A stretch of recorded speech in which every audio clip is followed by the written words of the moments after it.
Iran Israel যুক্তরাষ্ট্রের মধ্যকার উত্তপ্ত যুদ্ধ পরিস্থিতিতে সৌদি আরব, কাতার ও সংযুক্ত আরব আমিরাত সহ মধ্যপ্রাচ্যের দেশগুলোতে থাকা বাংলাদেশি প্রবাসীরা চরম উৎকণ্ঠা ও আতঙ্কে দিন কাটাচ্ছেন।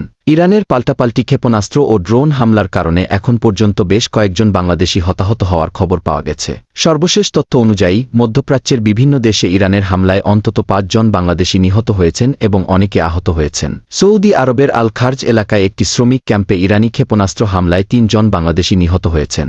গত ২৮ ফেব্রুয়ারি আরব আমিরাতের আজমানে ক্ষেপণাস্ত্র হামলার ধ্বংসস্তূপের নিচে চাপা পড়ে সালেহ আহমেদ নামে এক বাংলাদেশি নিহত হন। এছাড়া দেশটিতে আরও বেশ কয়েকজন আহত হয়েছেন। বাহরাইনের সালমান ইন্ডাস্ট্রিয়াল এলাকায় হামলায় এস তারেক নামে একজন বাংলাদেশি নিহত হয়েছেন। কুয়েতের একটি বেসামরিক বিমানবন্দরের কাছে ড্রোন হামলায় অন্তত ৪ জন বাংলাদেশি আহত হওয়ার খবর পাওয়া গেছে। কাতার ও আরব আমিরাতের মতো দেশগুলোতে প্রবাসীরা আকাশপথে ড্রোন ও ক্ষেপণাস্ত্রের উপস্থিতি দেখছেন।